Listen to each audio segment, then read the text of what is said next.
Hello friends, आज हम भू आकृति विज्ञान जियोमॉर्फोलॉजी का संकल्पनाओं में आधारभूत संकल्पना जो है भू आकृति विज्ञान का, उसमें हम चर्चा करेंगे कॉन्सेप्ट 1 का। कॉन्सेप्ट 1 जो है अर्थात संकल्पना नंबर 1 में सबसे पहली संकल्पना है एकरूपतावाद की संकल्पना। एकरूपतावाद की संकल्पना इसको जो है स्कॉटिश भूगर्भवेत्ता जेम्स हटन ने 1785 ईस्वी में दिया था। इनकी संकल्पना में जो है वो इन्होंने जो बताया था कि वर्तमान समय में जो भूगर्भिक प्रक्रम तथा नियम कार्यरत हैं वे ही समस्त भूगर्भिक इतिहास में कार्यरत थे, परंतु उनकी सक्रियता में अंतर था। कहने का तात्पर्य है कि वर्तमान समय में जो भी भूगर्भिक प्रक्रम का मतलब ये है कि जो भी प्रक्रम इस धरातल पर कार्यरत हैं, और वो प्रक्रम चाहे वो जलीय प्रक्रम हो, चाहे वो हिमानी प्रक्रम हो, चाहे वह वायु या पवनों का जो प्रक्रम होता है वो हो। तो जैसे जलीय प्रक्रम है वह जो है जलीय प्रक्रम जो है जैसे उस आर्द्र प्रदेशों में क्या है कि जैसे आर्द्र प्रदेशों में जहाँ पे जलीय प्रक्रम कार्यरत हैं, अर्थात जो नदियों द्वारा अपर्दन जो है होता है, परिवहन होता है, निक्षेपण होता है, उसकी बात की जाती, वही है प्रक्रम। और उसी तरीके से प्रोसेस जो है इसके तहत जो है इसमें प्रक्रम के अंतर्गत जो है जैसे आपका हो गया इसमें जैसे हिमानी प्रक्रम हो गया। हिमानी प्रक्रम जो है वह बर्फीले क्षेत्रों में जहाँ पर हिमानी या बर्फ़ जमे रहते हैं वहाँ पे जो प्रक्रम कार्यरत होते हैं उनको हम हिमानी प्रक्रम कहते हैं। तो जो है वही जेम्स हटन महोदय ने अपनी संकल्पना में बताया था कि वर्तमान समय में जो भूगर्भिक प्रक्रम तथा नियम कार्यरत हैं, अर्थात जो भी वर्तमान समय में भूगर्भिक प्रक्रम और नियम कार्यरत हैं वे ही समस्त भूगर्भिक इतिहास में कार्यरत थे, परंतु उनकी सक्रियता में अंतर था। अर्थात जो प्रक्रम वर्तमान समय में चल रहा है वह तो कार्यरत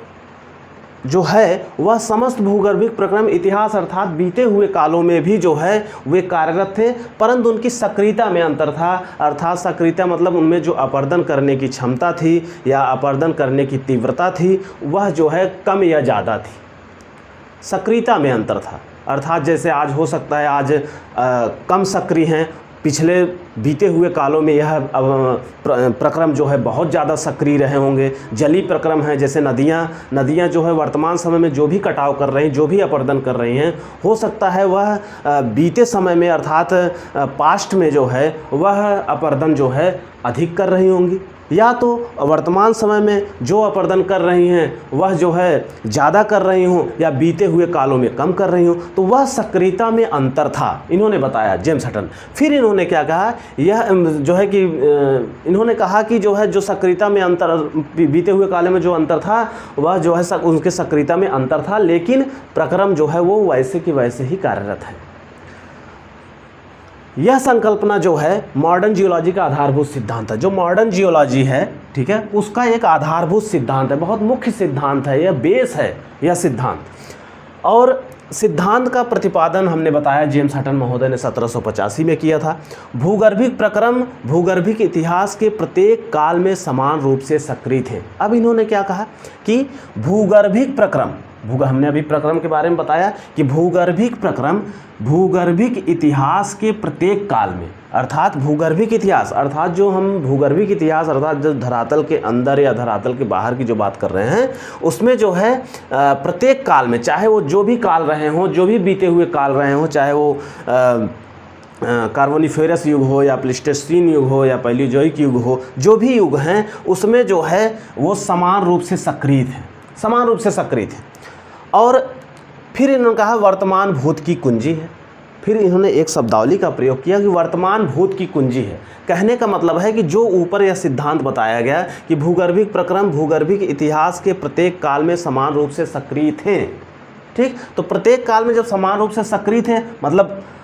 आज का जो काल है या कार्बोनिफेरस युग है या जो है पैलियोजोइक युग है या जो है आपके प्लीस्टोसीन युग है, जिस युग में जो भी प्रक्रम हैं, जो भी प्रक्रम आए हैं, सब समान रूप से सक्रिय थे।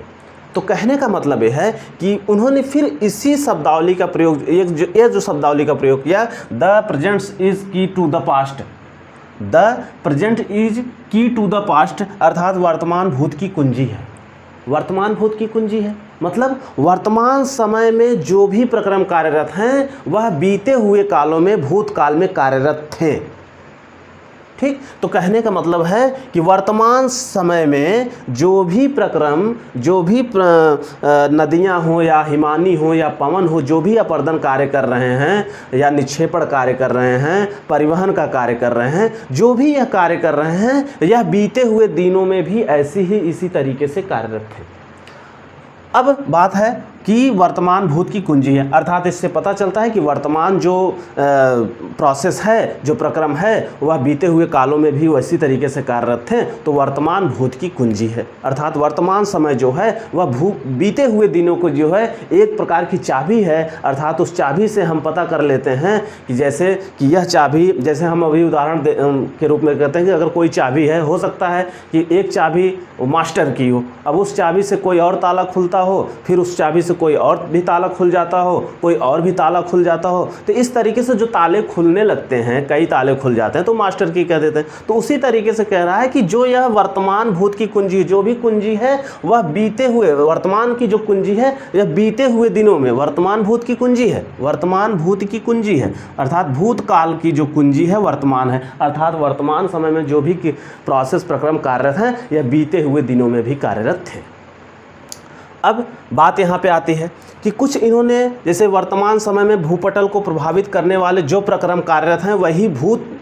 में भी कार्यरत थे। इसका हमने जो है विस्तार से देखी जगह, वर्तमान समय में भूपटल को प्रभावित करने वाले जो प्रक्रम, अर्थात वर्तमान समय में भूपटल को, अर्थात इस धरातल को जो भी प्रक्रम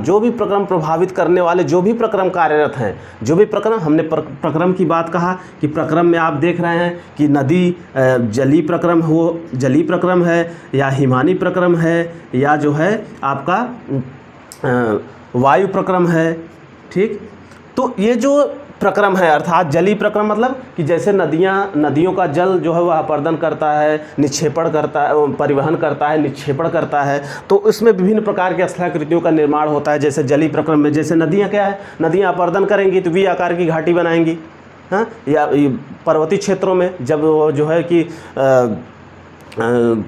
पर्वतीय क्षेत्रों में जो अपर्दन करती हैं वी आकार की घाटी में, मैदानी इलाके में चली आई तो जब पता चला मैदानी इलाकों में जो है वो तली को नहीं काट रही हो, किनारे किनारे भागों को चौड़ा कर रही हैं। ठीक, अर्थात हिमानी है, हिमानी क्या कर रही हो, यू आकार की घाटी का निर्माण कर रही है, फिर जो है तरह तरह के स्थलाकृतियों का जो है निर्माण करती है, तरह तरह के जो है निक्षेपण द्वारा स्थलाकृतियों का निर्माण करती है। तो अब वायु है, वायु क्या है, मरुस्थलीय क्षेत्रों में अत्यधिक तेज़ी से जो वायु चलती हैं वहाँ पे मरुस्थलीय क्षेत्रों में वो भी अपर्दन और निक्षेपण के तहत विभिन्न प्रकार की स्थलाकृतियों का निर्माण करती हैं। तो कहने का मतलब ये है कि वर्तमान समय में भूपटल को प्रभावित करने वाले जो प्रक्रम कार्यरत हैं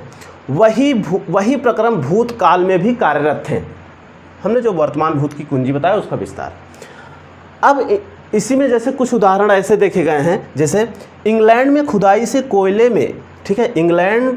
इंग्लैंड जो है वह वर्तमान समय में इंग्लैंड जो है वह ठंडा प्रदेश है। ठीक, और उस इंग्लैंड में जो है जब ठंडा प्रदेश है वहाँ का तापमान हमेशा कम रहता है, वहाँ पर कोयले, वहाँ पे खुदाई से पता चला है, वहाँ पे जो कोयला निकला है उसके धरातल से, कोयले में भूमध्य रेखीय जलवायु वाली वनस्पतियाँ मिली हैं,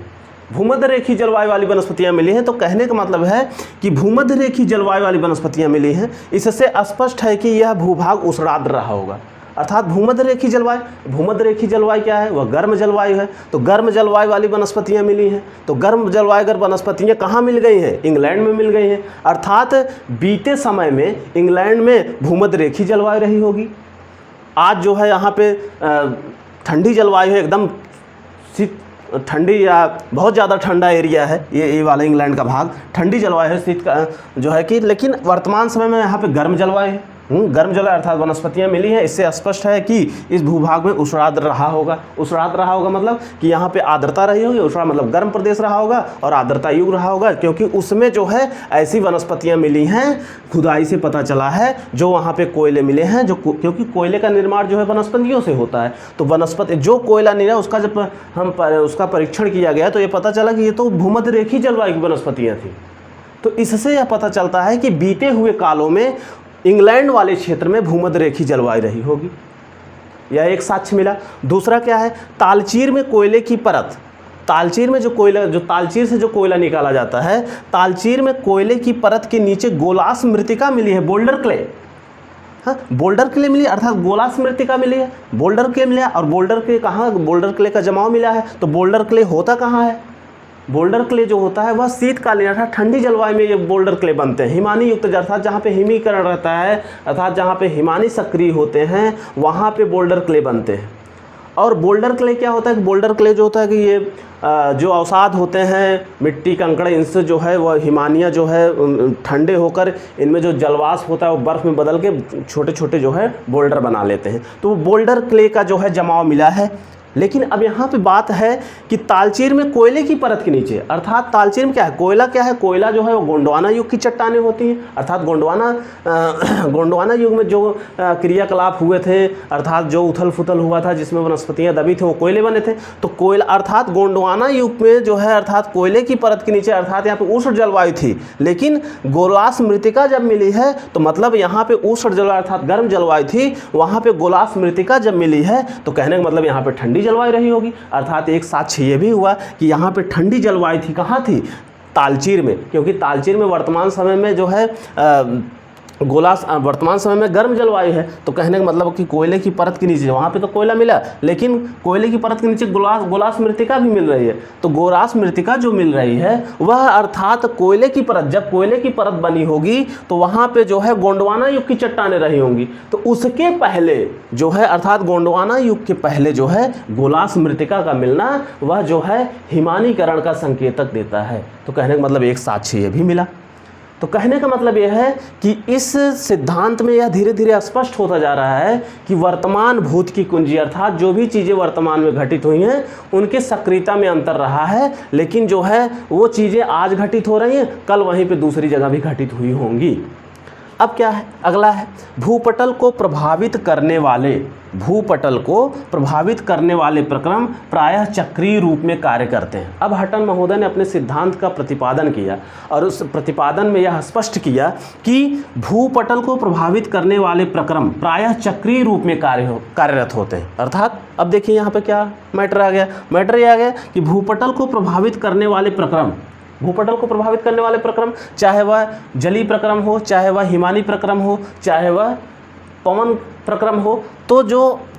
ये जो प्रक्रम कार्यरत हैं और इस प्रक्रम के तहत जो है जैसे कहा है भूपटल को प्रभावित करने वाले प्रक्रम प्रायः चक्रीय रूप में कार्यरत होते हैं, प्रायः चक्रीय रूप में कार्यरत होते हैं। कहने का मतलब यह है कि भूपटल को प्रभावित करने वाले प्रक्रम प्रायः चक्रीय रूप में कार्यरत हो, चक्रीय मतलब एक के बाद एक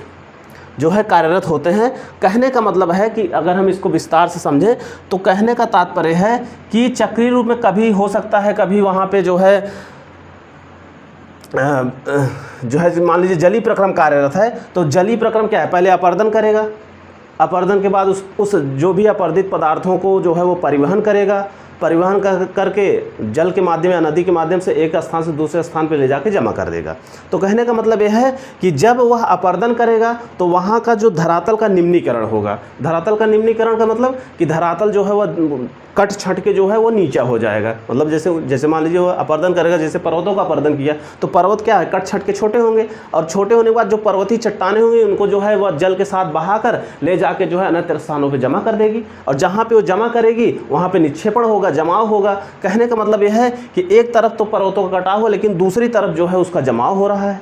ठीक, अर्थात यहाँ का अवसाद ले जाके वहाँ पर जमा किया जा रहा है। कहने का मतलब अब जहाँ जमा होगा वहाँ पे धीरे धीरे अवतलन होगा, अवतलन होने के बाद धीरे धीरे चट्टानें दबती जाएंगी और धीरे धीरे जाके वो धरातल के नीचे पहुँच जाएंगी और पहुँचने के बाद वो जो है फिर अपना रूप परिवर्तित करके वह जो है आग्नेय चट्टानों का रूप ले लेंगी। तो कहने का मतलब यह है कि एक तरफ तो आग्नेय चट्टान के रूप में खड़ा था हिमालय, मान लीजिए हिमालय खड़ा है, अब वो जो है आग्नेय चट्टानों का बना हुआ है। अब आग्नेय चट्टानों का, अब जैसे आग्नेय चट्टान है, अब जैसे कि मान लीजिए हिमालय पर्वत है, हिमालय पर्वत का जो मिट्टी है वह कट कट के जो है जा रही है, जाने के बाद धीरे धीरे अवतलित हो रही है और अवतलित होने के बाद जमा हो रही है। जमा होने के बाद उसका अवतरण धीरे धीरे दबाव बढ़ रहा है, दाब और ताप के कारण धीरे धीरे उस चट्टान का रूप परिवर्तित हो जाएगा और फिर हो सकता है, होता भी है कि वह जो है धीरे धीरे वह मैग्मा का रूप लेके धीरे धीरे फिर वो आग्नेय चट्टानों में परिवर्तित हो जाता है। तो ये चक्रीय रूप है। तो चक्रीकरण अर्थात कहने मतलब भूपटल को प्रभावित करने वाले प्रक्रम प्रायः चक्रीय रूप में कार्यरत होते हैं। अब जैसे इसमें क्या है, इन्होंने बताया कि विध्वंस का प्रतिफल रचना, विध्वंस मतलब टूट फूट का प्रतिफल रचना मतलब निर्माण, तथा रचना का प्रतिफल विध्वंस हुआ करता है। अब हटन महोदय ने यह स्पष्ट किया कि जो चक्रीय रूप में कार्यरत होते हैं प्रक्रम वह विध्वंस का प्रतिफल रचना, विध्वंस का प्रतिफल मतलब रचना। जैसे नदियाँ क्या करती हैं, पर्वतों की चट्टानों को काटती हैं, विध्वंस करती हैं, अब फिर उनको जो है बहा कर ले जाकर कहीं जो है अन्यत्र स्ट्रक्चर का संरचना का निर्माण कर देती हैं और जो है डेल्टा का निर्माण कर दी और वहाँ पे धीरे धीरे जमाव बढ़ता गया, अवतलन हुआ, धरातल के नीचे में वो मिट्टी पहुँच गई, धीरे धीरे ताप दाब बहुत अधिक दिनों तक ताप दाब परिवर्तन कारण उसका रूप परिवर्तित होकर अलग चट्टानें बन गई। तो कहने का मतलब यह है कि प्रतिफल विध्वंस का प्रतिफल रचना तथा रचना का प्रतिफल विध्वंस हुआ करता है। फिर इन्होंने स्पष्ट कर दिया पूर्ण रूप से,